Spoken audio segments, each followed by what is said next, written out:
उसको ये लगेगा ना कि बस 2-3 महीने में हो जाए, जीएस होता नहीं 2-3 कब है। तब फिर जब आप अनसर्टन है तो फिर हम कैसे सर्टन कर दें। देखिए ऐसा होता है कि जब कभी भी आपका कोई भी पेपर होने वाला होगा जिसमें जीएस या जो भी आपका ऑप्शनल पढ़ाया जा रहा है उसका जो है, तो उसके टाइमिंग बढ़ाए जाएंगे या उसकी फ्रीक्वेंसी बढ़ाई जाएगी या दोनों बढ़ाई जाएगी। ठीक है ना। जैसे फर्ज करिए कि अभी हम लोग जीएस में एक एक सब्जेक्ट लेके चल रहे हैं, ठीक है, तो वहां पर क्या हो जाएगा, 2 सब्जेक्ट हो जाएंगे, तो आपकी वो फ्रीक्वेंसी बढ़ गई। जैसे मान लेते हैं कि कुछ भी है, साइंस और इकोनॉमी साथ साथ चलेगी। दूसरी चीज़ ये है कि जो टाइमिंग है आपकी, जैसे अभी मान लेते हैं कि सवा घंटा 1.5 घंटे है, वो टाइमिंग 2-2 घंटे हो जाएगी, लेकिन आवर्स नहीं कम होंगे। जैसे कि जो जीएस है इसके लिए ऑलमोस्ट 500 घंटे लगते हैं, ठीक है ना, तो ये आवर्स नहीं कम। अब वो आवर्स आप चाहे एक एक घंटा करके 500 दिन में पढ़ो, तब 1.5 साल में पढ़ो, है ना, वो चाहे 1.5 घंटे करके साल भर में पढ़ो, चाहे तो 2 घंटे करके 6-7 महीने में पढ़ो।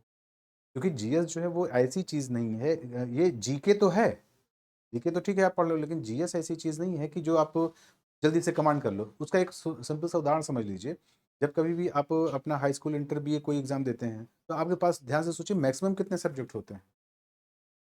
मैक्सिमम आपके पास 3-4 सब्जेक्ट होते हैं, ठीक है ना। और यहाँ पर आप जान रहे हैं कि 6 सब्जेक्ट मिनिमम है, उसके बाद उसमें रीजनिंग, करंट अफेयर, तमाम चीज़ें और जुड़ती रहती हैं, वो तो अलग से हैं, और वो सारे के सारे पूरे पूरे हैं।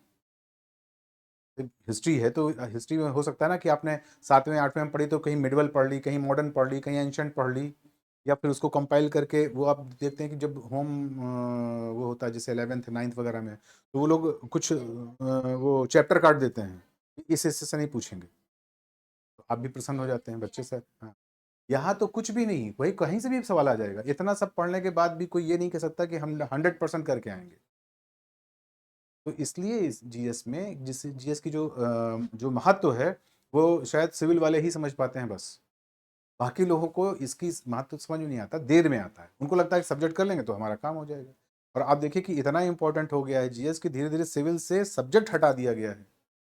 आजकल आपको ये मालूम होना चाहिए पीसीएस में कोई सब्जेक्ट नहीं होता है, ऑप्शनल होता ही नहीं है, सिर्फ सिर्फ जो है जीएस होता है। आईएएस में 80% हो गया है जीएस, एक सब्जेक्ट, पहले 2 सब्जेक्ट हुआ करता था, अभी एक सब्जेक्ट, वो भी मेंस में, प्रीलिम्स में कुछ नहीं, प्रीलिम्स में सिर्फ जीएस। तो इसीलिए इन्होंने जब जीएस शुरू की थी तो हमने बताया था कि इसका इंपॉर्टेंस क्या है, लेकिन अगर समझ में आ रही बात तो ये धीरे धीरे समझ में ठीक है। छोड़िए, लोगों को तो उससे मतलब है जो चीज़ करनी है सामने। तो अभी आपको हम बता रहे थे मॉडर्न इंडिया के बारे में, है ना।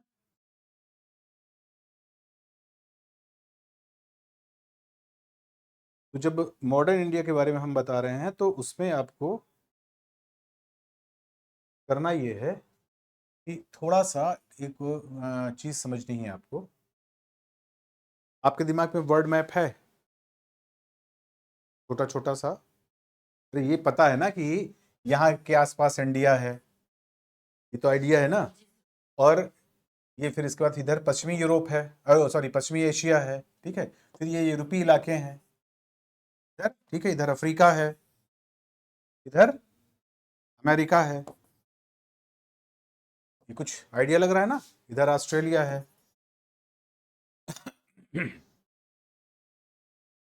ये चीज दिमाग में आ रही होगी, थोड़ी थोड़ी सी स्केच बन गया होगा, क्योंकि हम यहाँ पे आपको मैप नहीं पढ़ा रहे हैं, बस सिर्फ एक दिशा बता रहे हैं। तो आपको पता है, अ, इतिहास में इतना आइडिया होगा आपको कि जो हड़प्पा सभ्यता या सिंधु घाटी सभ्यता थी ना, लगभग 3,000 साल पहले, यानी आज से लगभग 5,000 साल पहले, तो उसका भी व्यापार या जो आना जाना था वो पश्चिमी एशिया या यूरोपीय इलाकों के साथ था, ठीक है। तो स्वाभाविक है कि बीच में क्या पड़ेगा, यहाँ आप जानते हैं यहाँ पर होता है अरब सागर, ठीक है ना, इधर होता है लाल सागर। तो लाल सागर, अरब सागर से चल के लाल सागर, लाल सागर से आजकल सुएज नहर है, उसके बाद आप पहुंच जाते हैं भूमध्य सागर में, ठीक है, और वहां से फिर पूरा यूरोप खुल जाता है आपके लिए, क्योंकि नीचे इटली वगैरह का इलाका है, है कहीं आप लोगों के पास नहीं आइडिया लग रहा है क्या?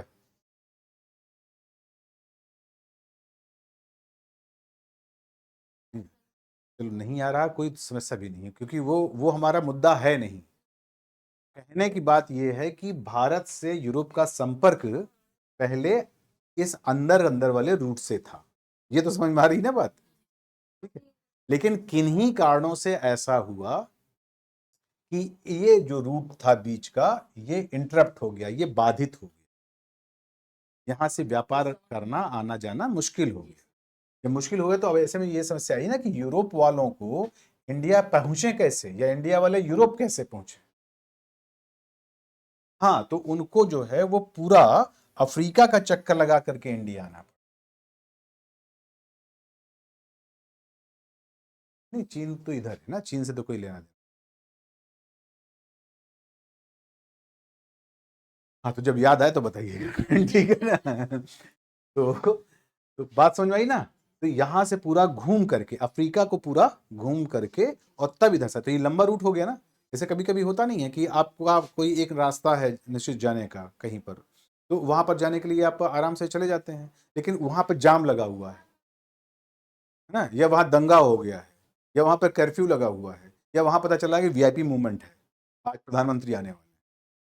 अब आपको अपना घर तो जाना ही है ना, तो आप कहीं पूरे मोहल्ले का चक्कर लगा करके दूर से, है ना, पूरे मोहल्ले के चक्कर इधर से जाएंगे। कुंभ मेले के टाइम में खूब होता था, सीधा सीधा रास्ता ना छोड़ कर जाने, कहाँ कहाँ से घूम करके लोगों को आना पड़ता था। पहले झूसी जाओ, फिर वहां से आओ, पहले अरैल जाओ, फिर वहां से आओ।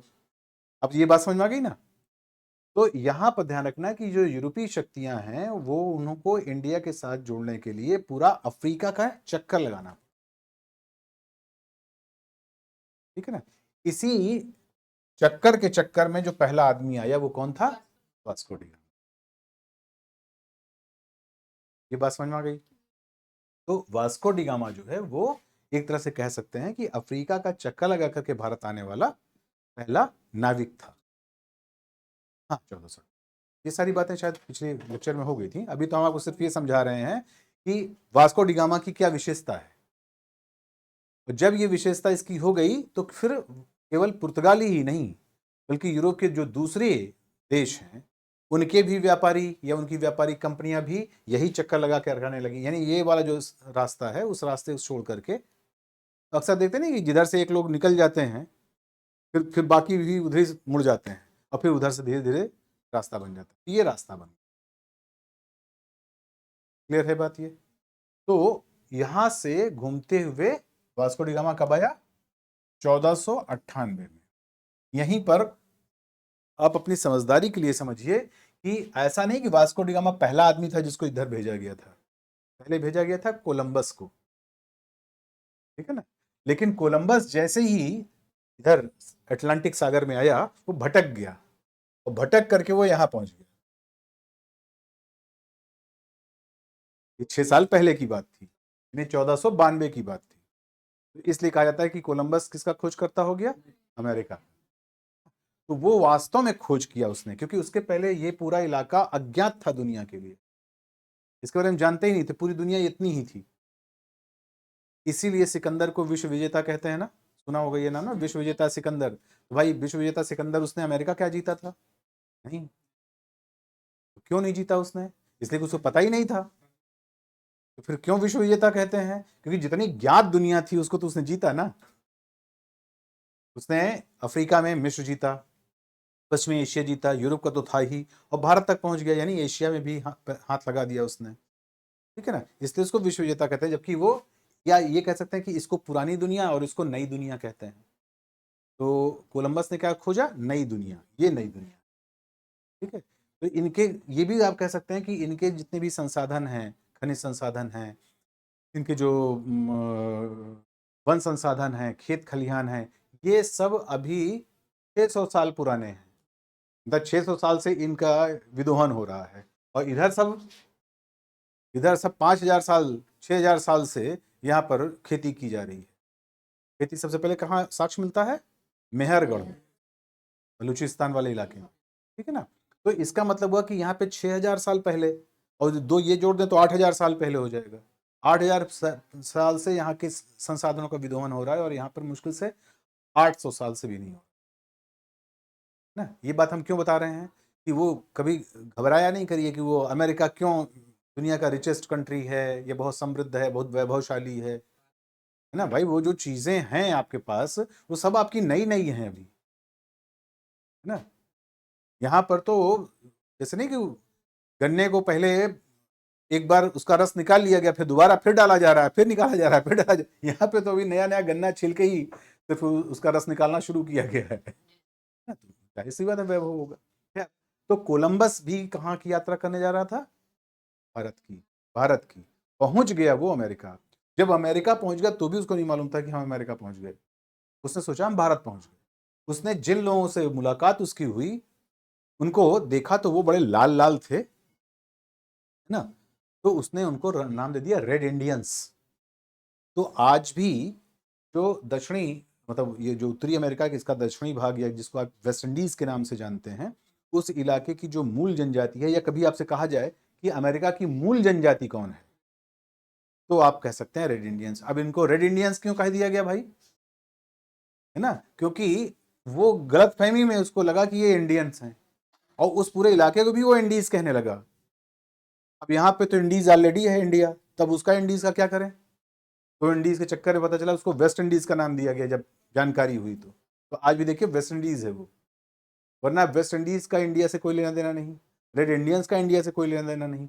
ये सिर्फ कोलंबस की गलतियों का परिणाम है कि आज भी इंडीज या इंडिया का जो नाम है वो इनके साथ शेयर किया जाता है। तो कोलंबस कहाँ के लिए चला था? इंडिया के लिए। पहुंचा कहाँ? अमेरिका, ठीक है। और रेड इंडियन नाम किसको दिया? जो वहां की मूल जनजातियां थीं। आज भी अमेरिका की मूल जनजातियों को क्या कहा जाता है? Red Indians. ये किसके द्वारा संज्ञापित किया गया? कोलंबस के द्वारा। अरे वो तो अलग चीज है, ठीक है।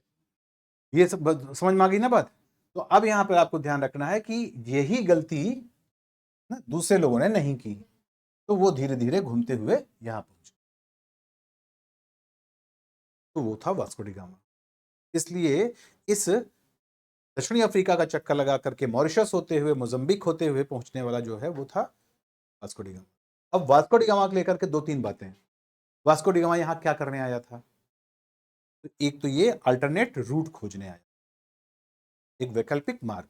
दूसरी दूसरी बात ये कि वो यहां पर मसालों के व्यापार के लिए बेसिकली आया था ना। वो यहां आने के बाद ये जब उतरा केरल वाले इलाके में, हमारा जो मालाबार तट है वहां पर आया, तो ये सबसे पहले वो जो पहुंचा था ना वो कालीकट, ठीक है ना। फिर वहां से कोचीन कन्नौर वही वाले इलाके में मालाबार तट के जो तरी बंदरगाह है वहीं पे पहुंचा, और वहां से वो उसने काली मिर्च भरी, वापस गया। तो जितना उसका खर्चा हुआ था उसका 80 गुना फायदा उठाया उसने। यही कारण है कि फिर एक के बाद एक अभियान पुर्तगाल से आने लगे और उनका देखा देखी फिर यूरोप के और आने लगे। तो आपने वो क्रम बना लिया था, लिख लिया था ना कि पहले आए पुर्तगाली, फिर आए डच ना, उसके बाद अंग्रेज, फिर फ्रांसीसी। ये बात समझ में आ गई ना। तो ये सब क्या करने आ रहे हैं? मसाले का व्यापार। यानी इनका जो लक्ष्य है वो साम्राज्य विस्तार करना नहीं है, इनका लक्ष्य यहाँ जीत करके कोई अपना इलाका कायम करना नहीं है, बल्कि इनका मुख्य काम क्या है? इनका मुख्य काम है यहाँ के व्यापार पर अधिकार करके और यहाँ की सप्लाई यूरोप तक पहुंचाना, ठीक है। हमेशा जैसे हमने आपसे कहा है कि जब कभी भी कोई डेट हो तो उसका चारों तरफ से दिमाग लगाया करिए। जैसे यहाँ पर क्या डेट डाटा है? 1498, ठीक है। या हम इसको चलो राउंड फिगर में कर लेते हैं 1500। तो सबसे पहला दिमाग आपको क्या आना चाहिए कि 1500 के टाइम में दक्षिणी भारत या उत्तरी भारत में या दोनों जगह कौन कौन से राज्य हुआ? ये बात आपके दिमाग में आनी चाहिए। हम ये नहीं कह रहे हैं कि आए, लेकिन जब कभी भी करिए तो सिर्फ ये नहीं कि जो चीज पढ़ रहे हैं उसी पर कंसंट्रेट करिए। हम बार बार बता रहे थे कि जीएस का मतलब होता है कि अपना दिमाग चारों तरफ फैलाइए, क्योंकि पता नहीं ये वास्को डिगामा वाला सवाल ही ना करें। वो पूछ लें कि जिस वक्त वास्को डिगामा आया वो बताइए दिल्ली के तख्त पर कौन शासक था? आप लोग इस एंगल से तो किताब में लिखा ही नहीं। तो वो जीएस का सवाल कभी ऐसे नहीं पूछ, क्योंकि जीएस का मतलब ये है ना सामान्य परसेप्शन, यानी आपको अंदर समझ डेवलप करना, ना कि फैक्ट इकट्ठा करना, समझ डेवलप करना। तो समझ डेवलप करने के लिए जरूरी नहीं कि जैसा किताब में लिखा है वैसा ही सवाल कर लें, रहेगा किताब से ही। अब इसमें क्या क्या बुराई उन्होंने की? ये अगर सवाल ये पूछ लिया कि वास्को डी गामा के उस समय बताइए दिल्ली के तख्त पर कौन था, तो इसमें कौन सा उन्होंने गुनाह कर दिया? आपको लगेगा कि आउट ऑफ सिलेबस है, बिल्कुल आउट ऑफ सिलेबस नहीं है। कि यहाँ पर एक साथ उन्होंने दो बातें पूछ ली। एक तो ये पूछ लिया कि वास्को डी गामा कब आया था, ये आपको पता होना चाहिए, तो वो तो आपको पता है क्योंकि वो आपने रट रखा है 1498 में, है ना। अच्छा, मजे की बात कि उधर इसका जो पैरेलल दिल्ली वाला है वो भी रट रखा है, लेकिन वो दूसरे खाने में बैठा है दिमाग में, और ये दूसरे खाने में दोनों आपस में मिल नहीं रहे हैं। अभी आपसे हम पूछें कि दिल्ली के तख्त में वो ये बताइए सल्तनत पीरियड में कौन कौन से राजवंश थे, खटाखट बताना शुरू कर देंगे। अरे गुलाम वंश था ना, तुगलक थे, खिलजीज थे, है ना, लोदी थे, ये सब आप बता देंगे क्योंकि वो आपका वो वाला पॉकेट खुल जाएगा। ठीक है, लेकिन और ये वाला पॉकेट ये तो मॉडर्न इंडिया वाला भरा हुआ है ना, लेकिन ध्यान से सोचिए मॉडर्न इंडिया ये तो मिडवल इंडिया में आ रहे हैं। क्या मॉडर्न इंडिया आपको कहां से बताया था? 1757 से। हाँ, ये तो 1500 के आसपास की बात हो रही है। तो ये कहीं ना कहीं कनेक्शन होगा ना, क्योंकि ये पहले ही क्लियर कर दिया था कि जो समय होता है उसको हम खंडित नहीं कर सकते, वो अखंड है। उसके साथ आपको जाकर के अपना मेल बैठाना पड़ेगा, वो आपके पास नहीं मेल बैठाने आएगा। तो दिल्ली के तख्त पे इस वक्त कौन है? लोदीज ना, लोदियों का टाइम है। पहलो लोदी, सिकंदर लोदी, इब्राहिम लोदी। तो इस टाइम देखा जाए तो वहां पर है सिकंदर लोदी, ये आपके दिमाग में होना चाहिए। लेकिन भाई नॉर्थ से कोई मतलब है नहीं वास्को डी गामा का, इसलिए उन्होंने दूसरी बार अगले ढंग से सवाल पूछ लिया। साउथ इंडिया में कौन था?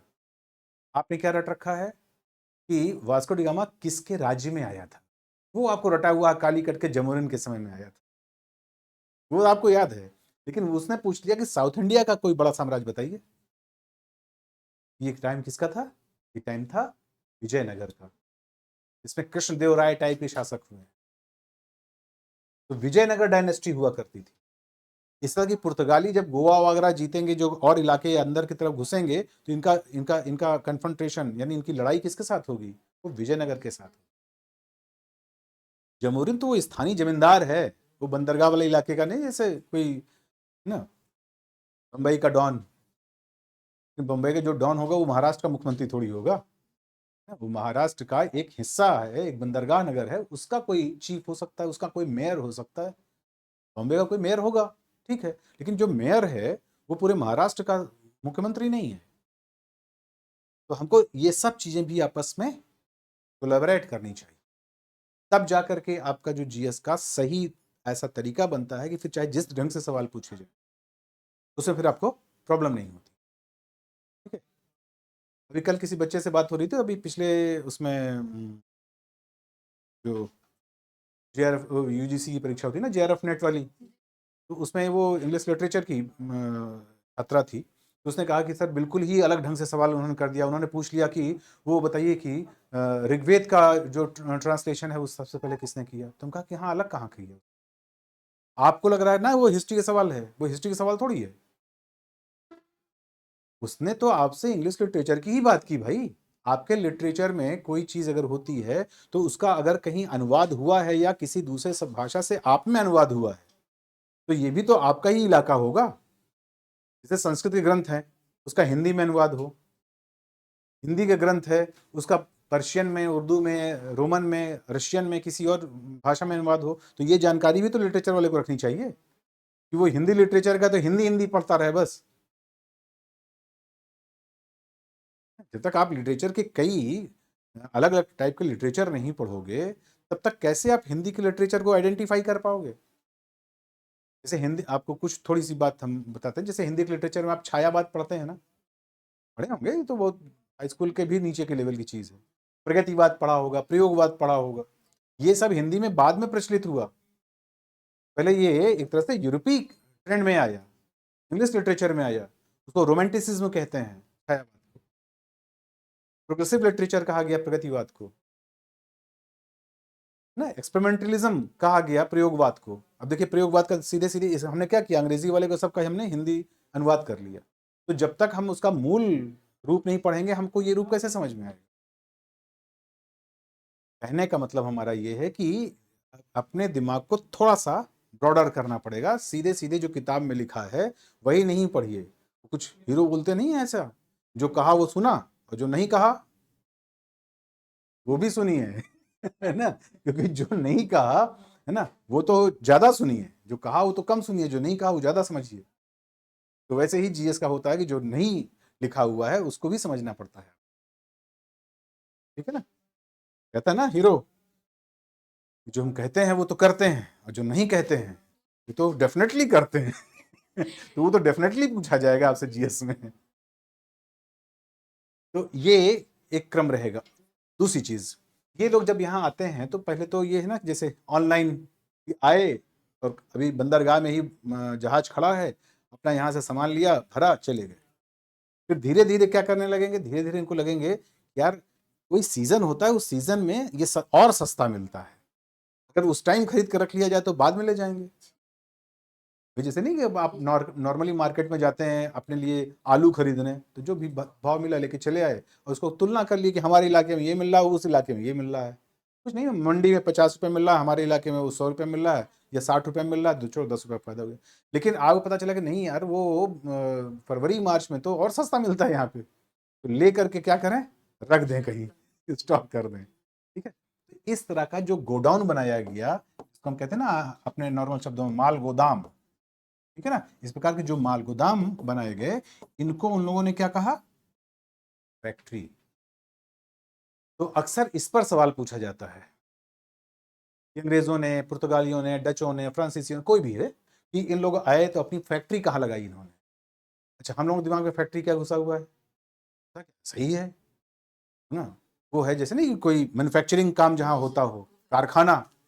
अच्छा, वो हिंदी में अनुवाद करेंगे तो इतिहास में भी कारखाना लिख देंगे, ये तो फैक्ट्री लिखेंगे, या बहुत हिंदी करने लगेंगे तो उसमें भी लिख देंगे अपना पहला कारखाना कहाँ लगाया। अब कारखाना शब्द सुनते ही दिमाग में मशीनें चलने लगती हैं, जबकि उस टाइम मैकेनिज्म ऐसा था ही नहीं। कुछ लगेगा कि 8-10 लोग मिल करके, लेबर मिल करके कोई काम कर रहे हैं ना, कपड़ा बना रहे हैं या कुछ ऐसा काम हो रहा है, खटर पटर कुछ हो रहा है, ऐसा कुछ नहीं है। तो फैक्ट्री शब्द का मतलब क्या मान के चलिएगा, माल गोदाम। तो ये एक क्या है, ये एक टर्म है, एक शब्दावली है। शब्दावली का कोई विशिष्ट अर्थ होता है, इसीलिए उसको शब्दावली कहते हैं। अगर उसका लिटरल मीनिंग लिया जाए तो हम फिर उसको माल गोदाम की जगह पे यहाँ पे कारखाना कह देंगे, लेकिन ये कारखाना नहीं है, बल्कि ये क्या है, एक प्रकार से गोडाउन, जहां पर हम सामान को इकट्ठा, जैसे हमने कहा ना आलू का उदाहरण दिया, तो आलू को ले जाकर के कोल्ड स्टोरेज में डाल दिया, फिर जब लगेगा कि हाँ अब सही समय है, तब इसको ले जाकर के यूरोप में बेचेंगे। किसी की चीज का गोदाम जिसका नहीं नहीं, इतिहास के नाम पे है। अब आजकल तो फैक्ट्री का दूसरा मतलब होता है, आजकल तो उसको सीधे सीधे गोडाउन या वेयर हाउस कहा जाता है। अच्छा, उसको वेयर हाउस कहते हैं, जहाँ पे आप सामान को सुरक्षित रखें, क्योंकि गोदाम का तो मतलब हो गया कहीं पर ले जाके वो कर दीजिए, डंप कर दीजिए, और वेयर हाउस का मतलब जहाँ पे उसका संरक्षण भी हो। तो आलू सिर्फ ऐसा नहीं कि सिर्फ डंप किया जाता है, बल्कि उसको कूल भी रखा जाता है, तो वो वेयर हाउस हो गया ना। गोदाम तो वो है जैसे कि मान लेते हैं कि सीमेंट ले जाकर कहीं डंप कर दिया आपने, वो माल, वो हुआ माल गोदाम, सीमेंट का गोदाम, भूसे का गोदाम। तो यहाँ पर आपको ध्यान रखना है कि शब्द या तो माल गोदाम दिमाग में रखना है, या फिर फैक्ट्री शब्द कहीं पढ़ने को मिले तो समझ लीजिएगा कि ये कोई फैक्ट्री वैक्ट्री नहीं है, यहाँ कोई सूत नहीं बन रहा है, कार नहीं बन रही है, बल्कि यहाँ ये एक प्रकार का वेयर हाउस है, माल गोदाम है, जहां पर सामान इकट्ठा करेंगे और फिर यहाँ से अपना किश्तों में ले जाएगा। दो बातें क्लियर हो गई। तीसरी बात ध्यान रखनी है कि जितनी भी ये लोग, जितने भी लोग आए, इसमें अल्टीमेटली सबसे लंबा सर्वाइव किसने किया। सबसे लंबा का मतलब हमारा वो ऑन नहीं, ऑन पेपर नहीं कि वो आप कहिए पुर्तगाली, सबसे ज्यादा प्रभावशाली ढंग से भारत में उपनिवेश किसने कायम किया, अंग्रेजों ने। ठीक है ना, वो औपनिवेशिक काल सबसे अधिक किसका था, पुर्तगालियों का, वो एक अलग चीज है, वो आपने लिखा था ना 1498 से लगा करके 1961 तक। ठीक है, लेकिन सबसे ज्यादा जो प्रभावी भूमिका थी, या सबसे कह सकते हैं कि सबसे ज्यादा हमने जिसकी गुलामी झेली, वो कौन थे, अंग्रेज। इसका मतलब हुआ कि इन्होंने, और ये नंबर पे क्या थे, तीसरे नंबर पे, इसलिए कि इन्होंने क्या किया होगा, पुर्तगालियों को भी इन्होंने हराया होगा, कंसंट कहीं एक जगह सीमित कर दिया होगा, डचों को भी हराया होगा, फ्रांसीसियों को भी, तभी तो यहाँ पे सर्वाइव कर पाए। भाई आए तो 4-4 लोग थे, और आते समय तो लगभग सभी बराबर जैसे थे, लेकिन फिर इन्होंने पूरा फैला लिया। तो अगर इन्होंने पूरा फैलाया तो स्वाभाविक है कि इन्होंने दूसरों को हराया होगा, हराने के बाद ही तो ये पूरा फैलाव कर सकते हैं। तो अंग्रेजों का सबसे ज्यादा प्रभाव हमारे ऊपर पड़ा। तो जब अंग्रेजों का प्रभाव पड़ा तो ये इनका प्रभाव सबसे ज्यादा किस चीज पर पड़ना चाहिए? इकोनॉमी पर। क्यों? क्योंकि ये साम्राज्य कायम करने नहीं आए थे, राजनीतिक विस्तार करने नहीं आए थे, ये उपनिवेश करने आए थे ना, यहीं के संसाधनों का दोहन करने आए थे। तो लाभ इनको अपना चाहिए और संसाधन यहाँ के होने चाहिए, इसके लिए आए थे। ये व्यापारी थे, ये कोई राजा महाराजा नहीं थे, ये व्यापारी थे सभी ईस्ट इंडिया कंपनी वाले जितने, क्योंकि सबके नाम ईस्ट इंडिया कंपनी ही है, चाहे पुर्तगाली ईस्ट इंडिया कंपनी हो, डच हो, ब्रिटिश, सबके नाम ईस्ट इंडिया कंपनी ही है। तो वो जो सारी ईस्ट इंडिया कंपनी, वो सब व्यापारी लोग हैं। अब यहाँ पे ध्यान रखना कि सबसे ज्यादा प्रभाव किसका रहा? अंग्रेजों का। मजे की बात ये कि इसी तरह से अंग्रेजों ने यहाँ पर उत्तरी अमेरिका है ना, जिसको आजकल हम लोग यूएसए कहते हैं ना, इस इलाके पर भी इन्होंने अपना उपनिवेश बनाया था।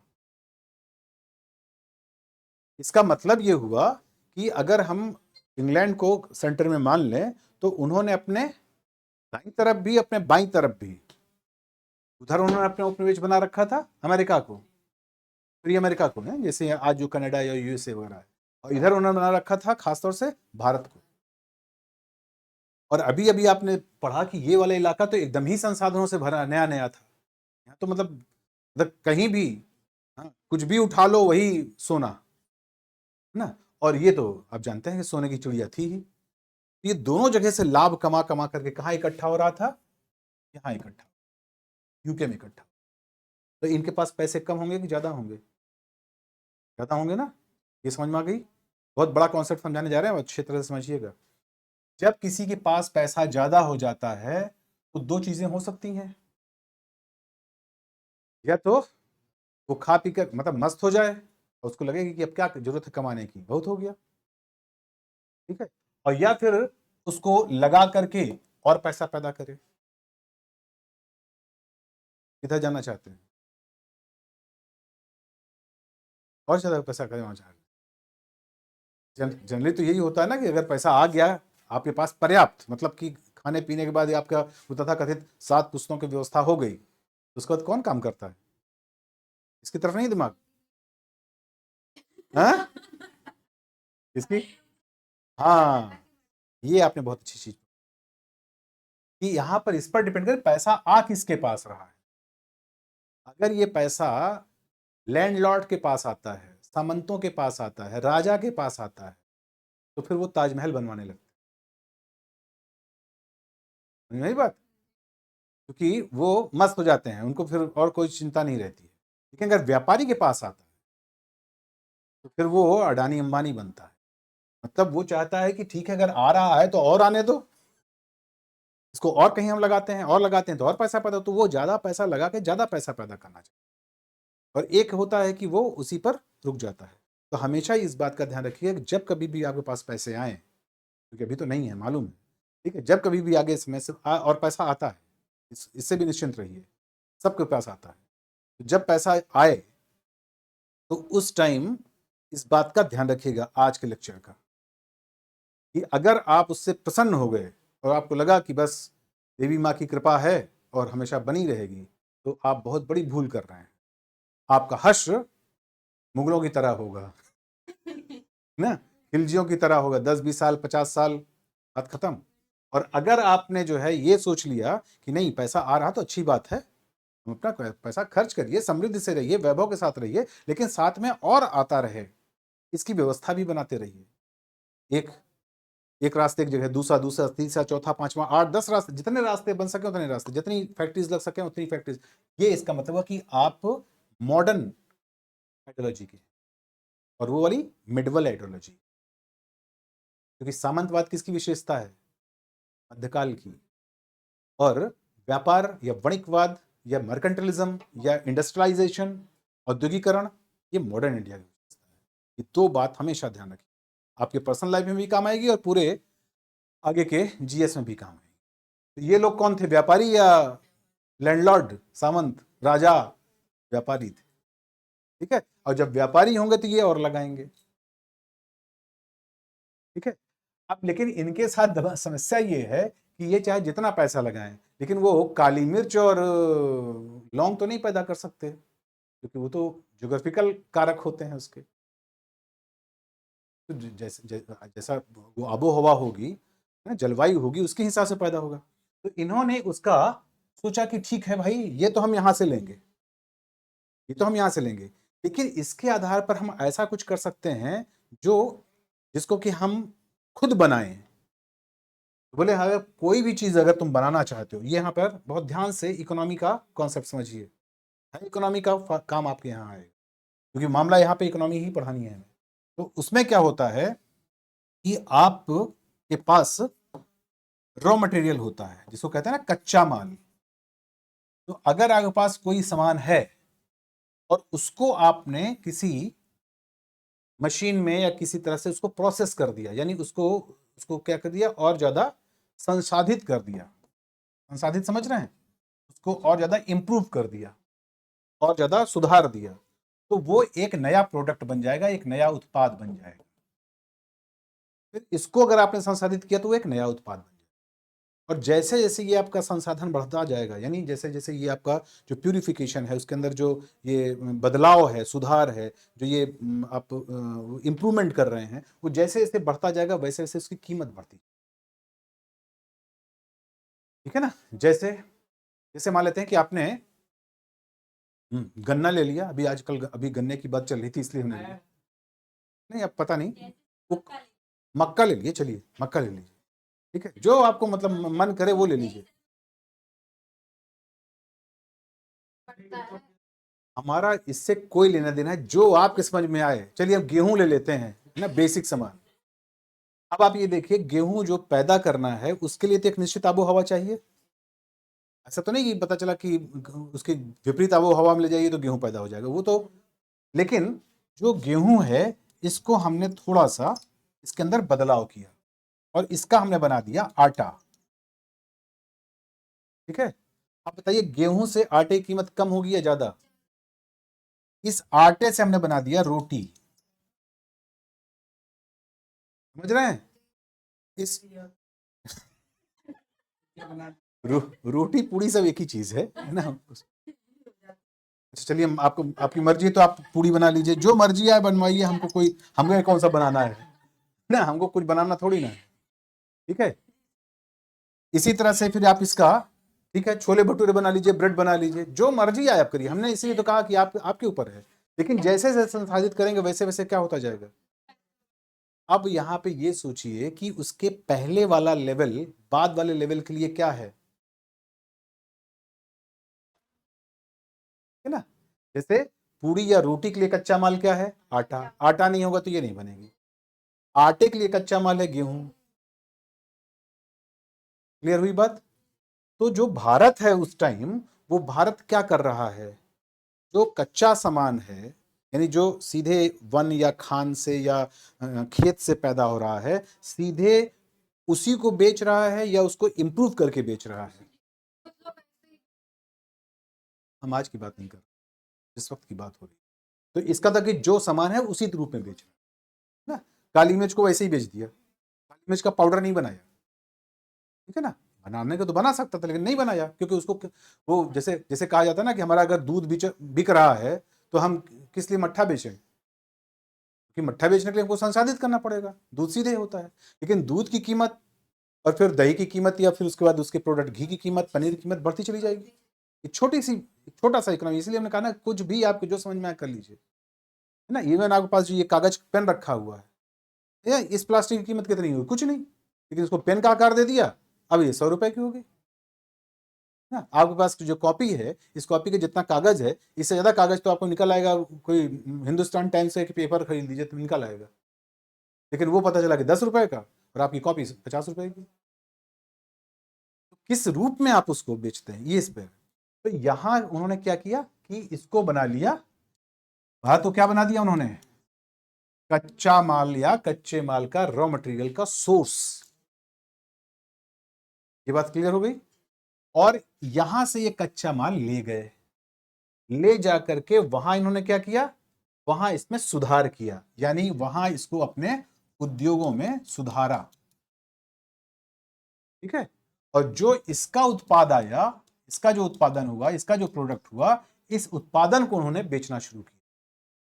यूरोप में ही नहीं, भारत में भी। मियाँ की जूती मियाँ के सर। नहीं बात ना, ये चीज आपको समझनी है। ये चीज आप जितना अच्छा समझेंगे उपनिवेशवाद उतना अच्छे से समझ पाए। अब जैसे यहाँ का हम एक उदाहरण लेते हैं, जैसे कल आपने लिखा था ना कि पुर्तगाली यहाँ से क्या क्या ले गए, तो आप देख रहे थे कि पुर्तगाली यहाँ से मसाले तो ले ही गए, लेकिन उसके साथ यहाँ से सूती वस्त्र ले जा रहे थे, है ना, सूती वस्त्र। यहाँ से वो शोरा ले जा रहे थे, कपास ले जा रहे थे, इस तरह की चीजें ले जा रहे थे ना। तो अब देखिए कि जब वस्त्र ले जा रहे थे तब वो उनका उद्योग धंधा नहीं चल रहा था, लेकिन उन्होंने बाद में क्या लिया, यहाँ से बोले चलो कपास लेते हैं, कपास से हम धागा बनाएंगे, धागे से कपड़ा बनाएंगे, कपड़े को और ज्यादा बेहतर ढंग से रंगेंगे, और रंगने वंगने के बाद फिर उसको यूरोप में बेचेंगे। तो सादे कपड़े से रंगीन कपड़ा महंगा बिकेगा, ठीक है, और फिर इस प्रकार के जो कपड़े हैं उसको फिर भारत में भी बेचना शुरू करेंगे। तो बोले यार ये बताओ कि यहाँ से ले जाएंगे फिर वहां पे बनाएंगे, बना के फिर यहाँ लाएंगे तो महंगा नहीं पड़ जाएगा, है ना। तो बोले कि देखो हम उद्योग में जिस प्रकार की मशीनों से बनाते हैं उनके माध्यम से, और ये लोग जो हाथ से बनाते हैं, इन दोनों के बीच में तुलना करो, आज भी तुलना करो। आपने सुना होगा कभी कभी ना कि ये हैंडीक्राफ्ट का कपड़ा है, तो हैंडीक्राफ्ट का कपड़ा सस्ता होता है या मशीन वाला कपड़ा सस्ता होता है? इतने बात समझ में। तो ये हैंडीक्राफ्ट वाला अच्छा उतना बढ़िया फिनिश भी नहीं आती है, तो खुरदुरा खुरदुरा रहता है ना, खद्दर टाइप की चीज, है ना। और इधर बढ़िया टेरिलीन ना, शिफॉन, चिकना पतला और चमकदार, और दूसरी तरफ वो खुरदुरा मोटा, लेकिन फिर भी वो महंगा क्योंकि वो हाथ से बना है, ठीक है। और ये उदाहरण ले लीजिए, आपके पास अपने से बनाई हुई नोट्स है, और एक नोट्स आपने किसी की ली और फोटोस्टेट करा ली, इसको केयर करेंगे, पानी बरसने लगा, और ये है आपकी एक ही नोट्स बचा सकते हो।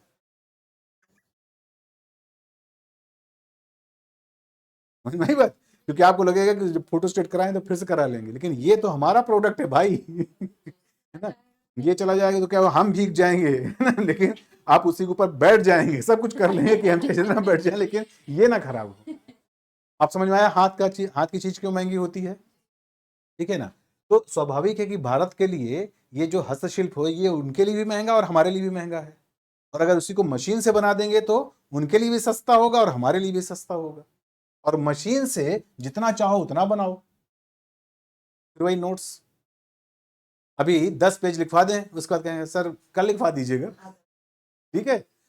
और 1000 पेज फोटो स्टेट कराना हो, ठीक है भैया रख लो, शाम को आके ले जाएंगे। तुम्हारा क्या जा रहा है उसमें, पैसे तो जा रहे हैं, जाने दो।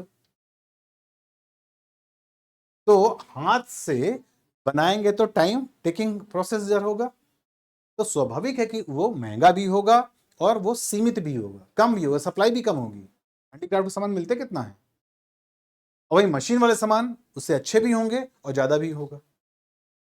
ये अलग बात है कि भाई जो लोग समझते हैं उनके लिए उनका इंपॉर्टेंस है,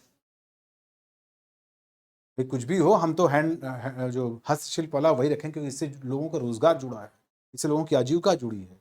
ये सोच करके लोग नहीं एंटीक सामान रखते हैं, जिनके पास है पैसे तो वो कहते हैं भाई हम ये पहनेंगे या हम ये यूज करेंगे, ठीक है इसको मेंटेन करना हमारे लिए मुश्किल काम होगा, लेकिन महंगा काम होगा, लेकिन हम इसलिए करेंगे क्योंकि इससे और बहुत से तो वो जन कल्याण का काम हो जाता है। इसलिए देखें खादी को सरकार क्या करती है, प्रमोट करती है, संरक्षण देती है, सब्सिडी देती है। वो रिलायंस वाले को थोड़ी ना सब्सिडी देती है, तुम तो खुद ही बेच रहे हो, हम तो बल्कि बचा रहे हैं कि तुम्हारे जमाने में हमारा खादी बचा रहे ना। गांधी जी जयंती पर कितनी छूट मिलती है खादी पर, उसके बाद भी लोग नहीं जाते हैं लेने, और वो चाहे जितना महंगा कपड़ा कर दे तो ले लेंगे। लेकिन ये है कि अब हम ये नहीं कर रहे हैं कि आप क्या करो, हमने सिर्फ आपको ये बताया कि ये है वस्तुस्थिति। तो ये कच्चा माल से यहाँ पर ले गए ये, तो ये सस्ता पड़ा और फिर उसे बना लिया इन्होंने, बना लिया तो जाहिर सी बात है कि अब ये महंगा दाम पर, महंगे दाम पर इसको बेचेंगे, क्योंकि इन्होंने तो पूड़ी बना दी ना, भटूरा बना लिया गेहूं की जगह पर, तो वो महंगा पड़ेगा। क्लियर है। अब यहाँ पे समस्या क्या आ रही है? समस्या ये आ रही है कि ये उद्योग कैसे लगाएंगे। इसीलिए आप देखते हैं कि 1750 के बाद इंग्लैंड में, यूरोप में बाद में, पहले इंग्लैंड में, यहां पर सबसे पहले कपड़ा बुनने से संबंधित मशीनों का आविष्कार हुआ और इसी को बाद में कहा गया औद्योगिक क्रांति, इंडस्ट्रियल रेवोल्यूशन। और जब ये इंडस्ट्रियल रेवोल्यूशन हो रही थी, हमने कहा कब हो रही थी? 1750 के बाद। जब ये हो रही थी, इस टाइम दो घटनाएं जरूर याद रखिए कि 1750 के बाद ही यहां अंग्रेजों ने जड़ बनानी शुरू की, उसके पहले नहीं कर रहे थे। जबकि ईस्ट इंडिया कंपनी कब बनी थी? 1600। तो जो 1750 कितना अंतर हो गया? 150 साल। 150 साल से ये सामान ले जा रहे थे, ला रहे थे, व्यापारी थे। इन्होंने यहां बिल्कुल नहीं सोचा कि हम यहां पर अपना इलाका कायम करें, यहाँ का राज सत्ता पर वो करें, कब्जा करें और यहाँ पर रूल करें, कुछ नहीं सोचा। ठीक है भाई, अपना व्यापार का काम कर रहे हैं। जैसे आप कहीं जाते हैं, कुछ सामान, मान लिया दिल्ली से, आप बहुत से लोग होते हैं ना, दिल्ली कलकत्ता से सामान लाते हैं, बेचते हैं इस तरह के इलाकों में, जैसे कुछ इलाहाबाद, प्रतापगढ़, हाँ जो छोटे इलाके हैं वहाँ पे बेचते हैं। तो लोग जाते हैं वहाँ पे, बस थोड़ी जाते हैं ना, वहाँ पे मकान बनवा लेते हैं। लेकिन जब उनको कोई विशेष ऐसा लगता है कि अगर ये कर लें तो हमारा और फायदा होगा, तब फिर खरीद भी लेंगे मकान, रहने लगेंगे। और जब तक वो स्थिति बनी रहेगी तब तक वहां रहेंगे, जब वो स्थिति नहीं होगी तो मकान बेचे चले आएंगे। ये रही ना बात। और एक वो बेचारे जो मजदूर की तरह से ना बिहार यूपी से जाते हैं बंबई, वो धीरे धीरे वहां पर बस जाते हैं, रहने लगते हैं, वो उनका एक अलग कल्चर है। तो यहां पर ध्यान रखना है कि 1750 से पहले अंग्रेजों ने यहां पर बसने की नहीं सोची, 1750 के बाद सोची। इसीलिए आप वो कौन सा टाइम मानते हैं? 1752। अब कहानी समझ में आई? सवाल क्या बनाया? सवाल ये बना कि भाई ये बताओ कि अगर अंग्रेज यहाँ उपनिवेश स्थापित करना चाह रहे थे तो ये 1600 से तो आ गए थे, मतलब कंपनी बन गई थी, हम ये नहीं कह रहे कि आ गए थे, आए तो 1608 में थे, तो 1600 से के आसपास यानी 17वीं शताब्दी के शुरू में तो आ गए थे। तो ये 150 साल तक क्या करते रहे? और फिर 150 साल के बाद इनको कौन सा ऐसा सपना आया अचानक, ये आओ चलो ना यहाँ पर शासन कायम करते हैं। आप कहानी समझ में आई कि 1750 के बाद क्यों? क्योंकि इंग्लैंड में क्या हो रही थी? औद्योगिक क्रांति। और औद्योगिक क्रांति की शुरुआत किससे हुई? कपड़ा बुनने की मशीन से, चरखा। समझ में आई बात ना? नहीं, वो चरखा था। तो पहले तो चरखा और तकली से कपड़े बनते थे, बाद में इन्होंने क्या किया? करघा बना दिया, और करघा भी बाकायदा वाष्प चालित बना दिया, मतलब जो खुद ऑटोमेटिक चले, हाथ से नहीं चलाया जाए। सुना होगा ना हथकरघा। हथकरघा का मतलब करघा तो है लेकिन हाथ से चलाया जाएगा। जब हम सिर्फ करघा की बात करते हैं तो वहां पर वो हथकरघा नहीं होता है, बल्कि वो बिजली से चलता है। तो बिजली तो थी नहीं उस टाइम। लेकिन ध्यान से सोचो, याद करो, बहुत बचपन में पढ़ा है आपने कि यही वो टाइम है जब जेम्स वाट ने भाप की शक्ति का आविष्कार किया। नहीं कहानी पढ़ी ना? बहुत निकम्मा लड़का था, कुछ करता नहीं था, है ना, बैठा था। तो उस चाची उसका चावल उबाल रही थी, बार बार वो पतीले के ऊपर रखती थी ढक्कन, बार बार गिर जाता था। वो बैठ कर सोचता रहा, फिर अचानक उसको लगा कि यार इस इतनी ताकत कैसे आ रही कि इतना मोटा पत्थर वो ये गिरा देती है। बस यहीं से उसका दिमाग चला, वो जेम्स वाट बन गया। और उसी से फिर ट्रेन चल गई। स्टीवेंसन ने उसी भाप की शक्ति से ट्रेन चल गई। वो भाप की शक्ति से चलने वाली ट्रेन भारत में भी अभी 1972 तक चली है, यानी 50 साल पहले तक। 1972 के बाद जाकर के उसको कहा गया कि भाई अब आप म्यूजियम की चीज हो जाओ, अब डीजल और बिजली से ही चलेगी। तो स्टीम इंजन का आविष्कार, तो वही स्टीम का यूज कहां किया जाने लगा? हथकरघे में। तो करघा जब स्टीम से चलने लगेगा तो चलता रहे, हमें क्या लेना देना, हाथ से चलाने तो फिर भी थक जाएंगे ना। एक साइकिल, दूसरी मोटरसाइकिल। साइकिल तो चाहे जितना बड़ा पहलवान हो, कुछ देर चलाने के बाद थक जाएगा। फिर मोटरसाइकिल में क्या है? और फिर मोटरसाइकिल ऑटोमेटिक हो, खुद ही अपना रास्ता जीपीएस से चले, आराम से सोइए उसी पे। जीपीएस से खुद ही अपना चलती चली जाएगी, क्या दिक्कत है। ये कारें आने वाली है ना टेस्ला की, इसमें कुछ नहीं करना है, आराम से बैठ जाओ, ट्वीट करो कहाँ जाना है, अपने आप हो जाएगी। चाहे भीड़ भाड़ हो, चाहे वो जाम लगा हो, वो सब कुछ अपना करेगी। फिर तो कुछ जगह ऐसा भी होगा बहुत जाम वाम लगा तो उड़ जाएगी, फिर जाकर के नीचे बैठ जाएगी। अरे बस आपकी लाइफ में आने वाला है, आप सोचो तो, कुछ जो भी सोचोगे वो बनने को तैयार है। आपने क्या अभी आज से जब आप लोग जब पैदा ही हुए होंगे, जब थोड़ा छोटे ही रहे होंगे पॉकेट साइज के, तो उस टाइम के आपने कभी सोचा था कि जब वो बात करेंगे तो हमें सामने चेहरा दिखेगा? फिर ये तो फिल्मों में होता था ना, कि पहले जब तू खत लिखता था तो क्या चेहरा दिखता था, ये सब पहले तो सोचा गया। आज क्या है, ठीक है ना। तो वैसे ही हम आपको बता रहे हैं, कहीं युद्ध है या वो जाम लगा हुआ है, खुल जाएगी। हाँ चलिए, फिर आप में पानी आ गया, पानी पे तैर जाएगी, फिर जमीन आ जाएगी, फिर अपना सड़क पर चलने लगेगी। क्यों नहीं ऐसा हो सकता? नहीं, हो चुका है। आप चिंता नहीं करिए, बस लैब से बाहर तो आने दीजिए और पैसे तैयार रखिए ना, पैसे तैयार रखिए। ये थोड़ी ना कि वो वीडियो कॉल ऐसे ही हो जाती है ना। पहले पहले साल भर का बिजली वो टेलीफोन का बिल 5,000 10,000 नहीं आता था, अब आप तो 10,000 लगा करके पहले एक फोन खरीदते हो। कि वो 100-200 रुपए का जो है टेलीफोन का बिल आता था, जो नहीं वो हैंड कॉल होती थी, तो इतना तो उसका बिल नहीं आता था जितना अब आप रिचार्ज कराते हो। तो सब पैसे तैयार रखिए।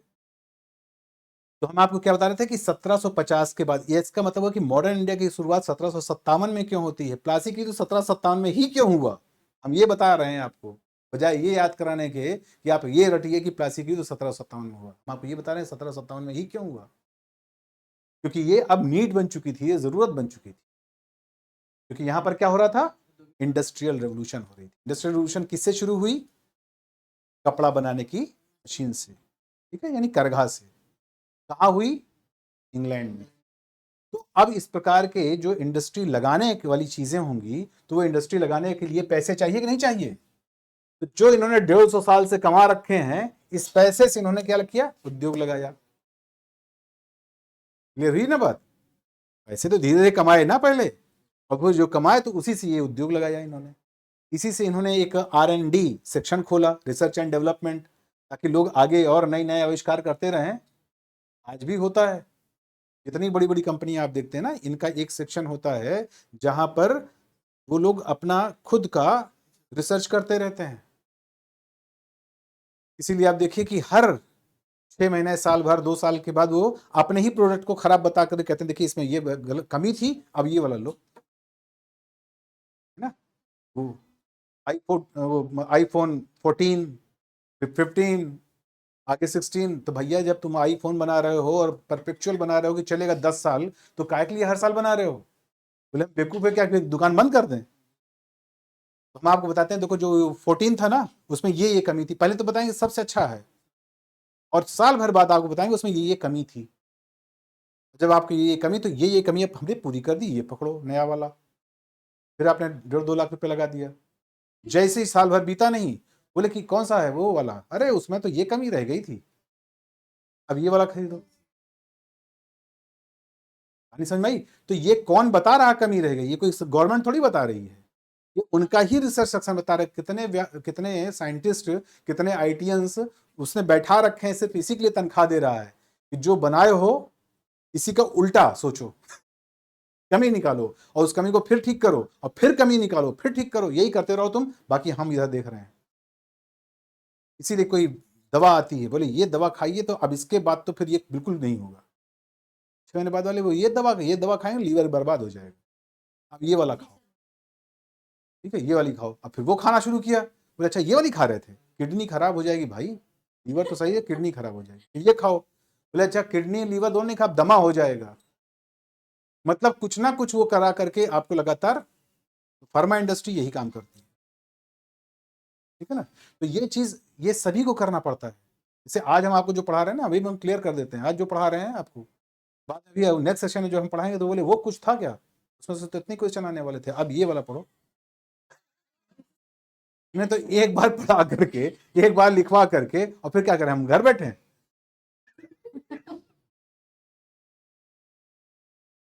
आएगा, इसमें से भी आएगा, उसमें से भी आएगा, क्योंकि कुछ ऐसा थोड़ी होता है। कुछ नहीं होता, सिर्फ ये एक दिमाग का भ्रम होता है, और ये भ्रम को बनाए रखना पड़ता है इंडस्ट्रियल एरिया में। यही चीज समझाने की कोशिश करते रहते हैं कौन, वो एमबीए वाले, वो यही समझाने, उनको यही पढ़ाया जाता है।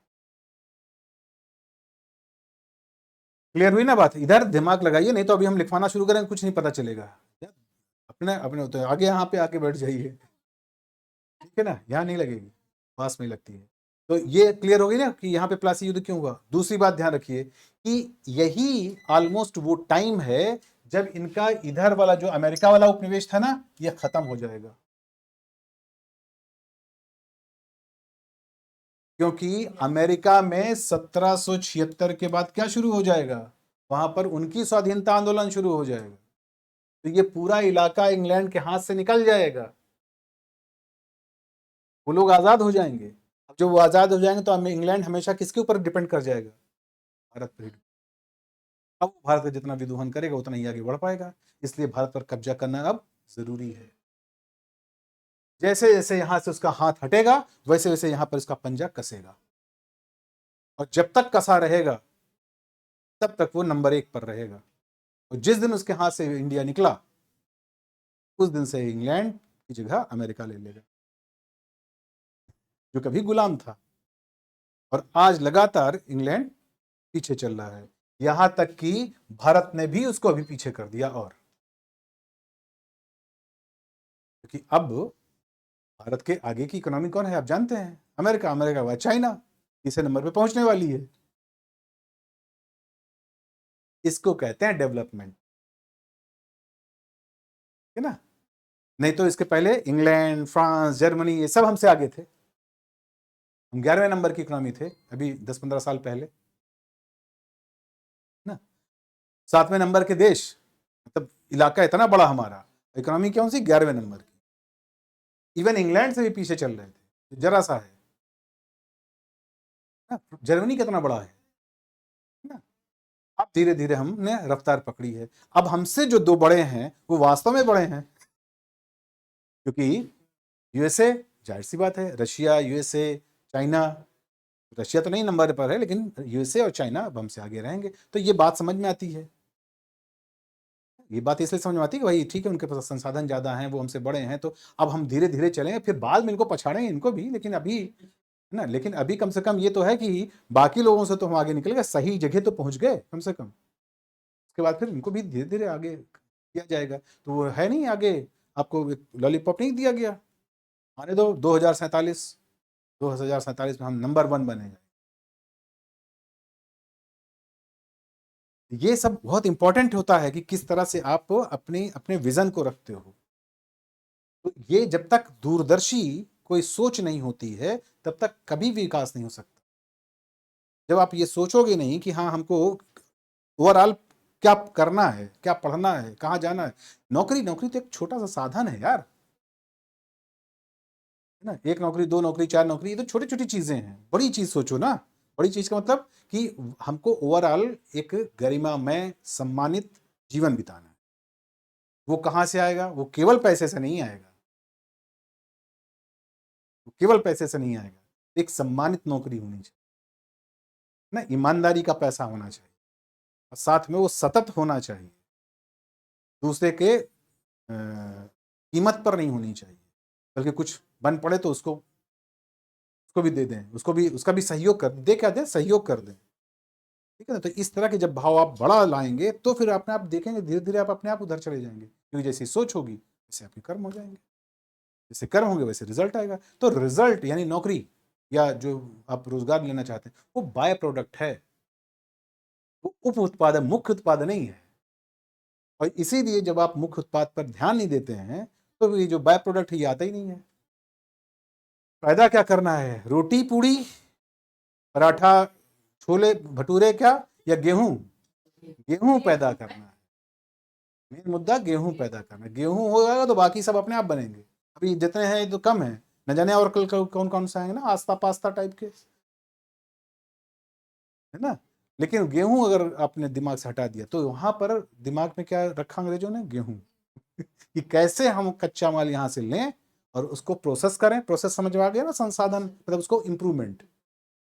जैसे आटे का प्रोसेसिंग किया तो वो क्या बना, रोटी, ठीक है ना। गेहूं का प्रोसेसिंग करी तो इसलिए हम ये शब्द बोलते जा रहे हैं ना, नहीं पता चला कि वो अंग्रेजी हिंदी गड़बड़ ना हो जाए। तो प्रोसेसिंग करना, इसका सुधार करना, उसमें बदलाव करना। तो जैसे जैसे हम बदलाव करेंगे, इसे इकोनॉमी की भाषा में कहा जाता है, जैसे उसकी यूटिलिटी बढ़ाएंगे, उसकी उपयोगिता बढ़ाएंगे। हम उपयोगिता का पैसा देते हैं, प्रोडक्ट का पैसा नहीं देते हैं। हमेशा ध्यान रखिए, जैसे आपको अभी एक एक बोतल पानी दिया जाए तो आप उसकी कितनी कीमत अदा करेंगे?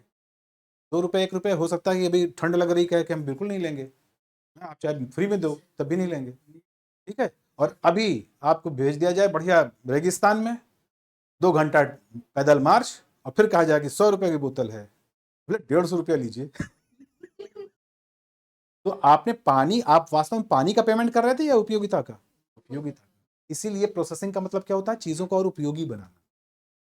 गेहूं को हम खा के पेट तो भर सकते हैं, लेकिन गेहूं को कब तक हम फाँकते रहेंगे? आटा बन जाए, आटे को कब तक हम गोल गोल खाते रहेंगे? तो रोटी बन जाए। तो ये हम लगातार प्रोसेसिंग कर रहे हैं ना। वो खराब हो जाएगा, पूरी 1 दिन बाद खराब होगी ना, ब्रेड कर लेंगे तो 1 हफ्ते बाद खराब होगा। तो ये जितनी प्रोसेसिंग करते जा रहे हैं उतनी वो हमारी यूटिलिटी बढ़ा रहा है, जितनी यूटिलिटी बढ़ा रहा है उतना जो है वो 1 लीटर दूध पिए, इससे अच्छा 2 चम्मच घी खाएं। लेकिन उसकी प्रोसेसिंग होगी ना, लंबा लगेगा टाइम, तो फिर पैसा भी ज्यादा लगेगा। उम्मीद है समझ में आ गया होगा। तीसरा और आखिरी पॉइंट, इसके बाद हम बात करेंगे आगे। आखिरी पॉइंट क्या, कि यही वो टाइम है जिस टाइम वास्तव में अर्थशास्त्र सामने आए। इसी इंग्लैंड से, इसी इंग्लैंड में एक व्यक्ति होगा, एडम स्मिथ। ये वेल्थ ऑफ नेशन नामक किताब लिखेगा, और यहीं से जो अर्थशास्त्र, इकोनॉमिक्स, उसकी स्टार्टिंग। तो कल को जब आप भारतीय अर्थव्यवस्था पढ़ेंगे तो इसी से शुरुआत करेंगे हम। ये कौन है? Father of economics. ये है अर्थशास्त्र का जनक, अर्थव्यवस्था का नहीं, अर्थशास्त्र का जनक है ये। अर्थशास्त्र जो सब्जेक्ट पढ़ते हैं आप, उसकी शुरुआत कहां से हुई? एडम स्मिथ से, ठीक है ना। तो ये सारी घटनाएं हमारी कब से हो रही है? 1750 से 1800 के बीच में। बहुत इंपॉर्टेंट सदी है, टाइम है ये। और इस टाइम सोचिए इंडिया में क्या हो रहा है, बड़ा मुश्किल है सोचना।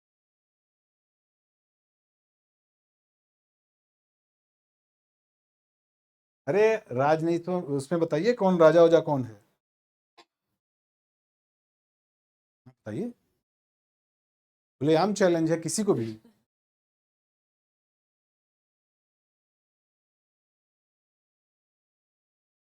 उनका टाइम हम बोल देते हैं, आपको तो वो भी नहीं ध्यान में होगा, हम बता देते हैं। 1509 से लगा करके 30 तक बात हो रही है, 1750 से 1700 1800 के बीच, ठीक है ना। औरंगजेब भी खत्म हो गया 1707 में। बहादुर शाह जफर, बहादुर शाह फर्स्ट, बहादुर शाह फर्स्ट मालूम है कब था? बहादुर शाह फर्स्ट का से 12 तक था, बिल्कुल सही। आप बताते जाइए, हम टाइम हम बताते जाएंगे। हाँ?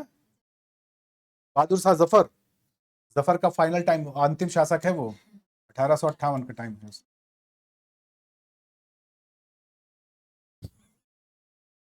मोहम्मद शाह रंगीला का टाइम है 1720 से लगा करके 48। पहले बताया ना, जीएस पढ़ना पढ़ाना आसान काम नहीं होता है, और ये जब तक ये सब चीजें नहीं आपके दिमाग में हो, और ये हमारा सब्जेक्ट नहीं है, ये ध्यान रखे रहिएगा।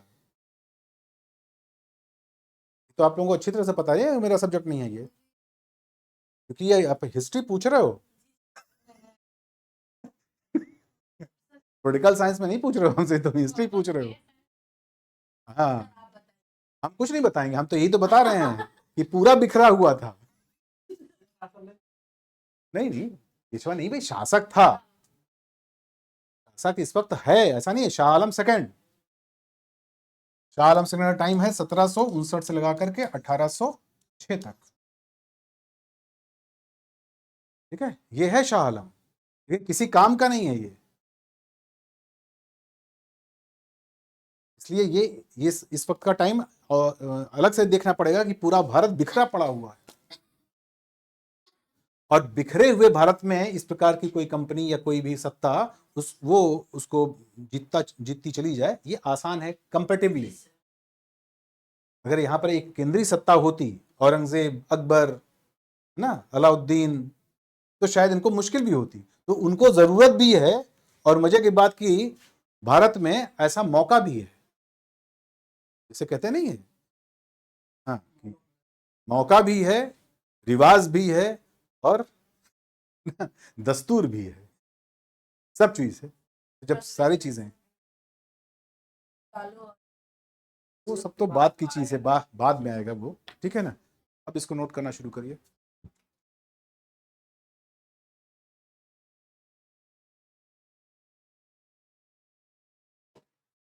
बंद कर दीजिए इसको।